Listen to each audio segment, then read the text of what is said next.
পশ্চিম বাংলার ট্যুরিজম স্পটে দীঘার মুকুটে যোগ হলো আরও একটি পালক। দীঘার সমুদ্র সৈকতে গড়ে উঠেছে জগন্নাথ দেবের মন্দির।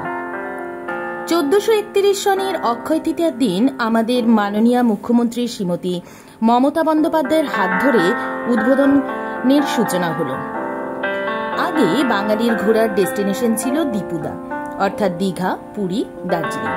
তবে এদের সবাইকে পেছনে ফেলে নতুন আকর্ষণ দীঘার জগন্নাথ মন্দির। ফ্রেন্ডস, আমরা অবশেষে পৌঁছে গেছি দীঘার জগন্নাথ মন্দিরে। এখন বাজে সন্ধ্যে 6টা। দারুণ ওয়েদার, খুব সুন্দর চারিদিকে। চলুন ভেতরটাও দেখাবো।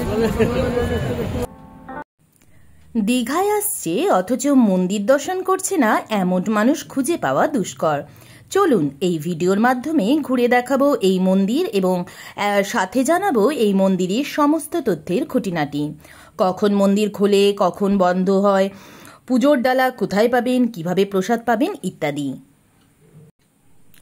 জগন্নাথ মন্দির বলতে আমরা এতদিন বুঝতাম উড়িষ্যা রাজ্যের পুরীতে অবস্থিত মন্দিরটি, যেখানে রয়েছে 4 ধামের এক ধাম জগন্নাথ ধাম। তবে এখন পশ্চিমবঙ্গের পূর্ব মেদিনীপুরে অবস্থিত জগন্নাথ ধামটির প্রতিষ্ঠার সূচনা হয় 2018 সালের 20শে ডিসেম্বর। পশ্চিমবঙ্গের মুখ্যমন্ত্রী শ্রীমতী মমতা বন্দ্যোপাধ্যায় এটি ঘোষণা করেছিলেন। পরিবেশগত সীমাবদ্ধতার কারণে কিছু সমস্যার সৃষ্টি হলেও পরে Digha Shankarpur development authority Digha rail স্টেশনের একদম পাশেই 20 একর জমি দেন এই মন্দির নির্মাণের জন্য। কলকাতার নিউ টাউনে ম্যাক্সিমাম প্রজেক্ট করেছে হিডকো, West Bengal housing infrastructure development corporation. সেই হিডকো এই জগন্নাথ মন্দির নির্মাণের দায়িত্ব নেয়। এরপর 2022 সালের মে মাসে এই মন্দিরের নির্মাণের কাজ চালু হয়। প্রায় 250 কোটি টাকা বরাদ্দ করা হয়েছে এই মন্দিরটি নির্মাণের জন্য এবং অবশেষে 2025 সালের 30শে এপ্রিল উদ্বোধন হয় এই মন্দিরটি। ভেতরে রয়েছে নিমকাঠের তৈরি জগন্নাথ, বলভদ্র ও সুভদ্রার মূর্তি।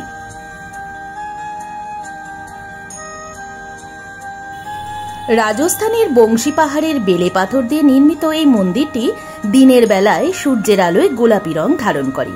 2013 ফিট উচ্চতার মূল মন্দিরটি কলিঙ্গ আর্কিটেকচার স্টাইলে তৈরি করা, তাই একে দেখে পুরীর জগন্নাথ মন্দির মনে হলেও বাঙালিদের কিন্তু মনে রাখতে হবে পুরীর জগন্নাথ ধামের 4 ধাম একটি, যার সঙ্গে কোনো কিছুর তুলনা চলে না।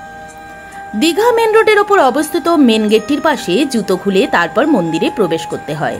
তবে চৈতন্য গেটের ডান দিকে এগিয়ে একটু ভিতরে ঢুকলেই 6 নম্বর গেট রয়েছে, যার উল্টো দিকেই রয়েছে ফ্রিতে জুতো রাখার কাউন্টার ও পুজোর ডালার দোকান। জয় জগন্নাথ, জয় জগন্নাথ। 50, 100 টাকা ও 200 টাকার ডালা পাওয়া যায় এখানে। এরপর সিকিউরিটির চেকিং করিয়ে মন্দির চত্বরে প্রবেশ করতে হয়। 3টি গেট পেরিয়ে গর্ভগৃহে প্রবেশ করতে হয়। এখানে দক্ষিণা দিয়ে পুজোর ডালায় নামগোত্র লিখে ওনাদের হাতে দিলে পুজো করে সঙ্গে সঙ্গে আপনার হাতে প্রসাদ দিয়ে দেবে। যারা বয়স্ক হাঁটতে পারে না তাদের জন্য হুইল চেয়ারেরও ব্যবস্থা রয়েছে।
সোজা রথ ও উল্টো রথে যে রথ 3টি টানা হয়েছিল এই মন্দির চত্বরের মধ্যেই দেখুন তাদেরকেই রেখে দেওয়া হয়েছে।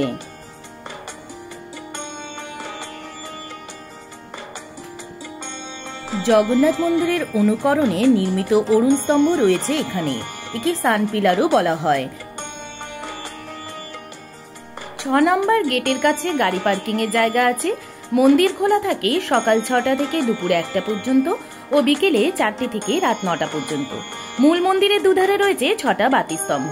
রাতের বেলায় আলোকিত মন্দির দেখে যে কেউ বাকরুদ্ধ হয়ে যাবে। মূল মন্দিরে প্রবেশ করতে গিয়ে রয়েছে সিংহ, পদ্মপুকুর, অশ্বদুয়ার, ব্যাঘ্রদুয়ার। আপনারা এখন দেখতে পাচ্ছেন তৃতীয় দুয়ারটি। এই তৃতীয় দুয়ারটি কিন্তু বর্তমানে বন্ধ, তাই তার বাদিক দিয়ে চতুর্থ দুয়ারে প্রবেশ করতে হবে। এখানে অনেক ছোট ছোট মন্দির রয়েছে। দিনের রোদে মার্বেল মেঝে গরম হয়ে যায়, তাই যথাসম্ভব সকালের দিকে ও বিকেলের দিকে আসবেন মন্দির দর্শন করতে। ভিডিওটি যদি ভালো লাগে অবশ্যই লাইক, শেয়ার ও কমেন্ট করবেন। নতুন যে বন্ধুরা আমার চ্যানেলটিকে এখনো সাবস্ক্রাইব করেনি তাদের কাছে বিশেষভাবে অনুরোধ রইল চ্যানেলটিকে সাবস্ক্রাইব করে নেওয়ার। আজকের মতো এখানেই বিদায় নিচ্ছি।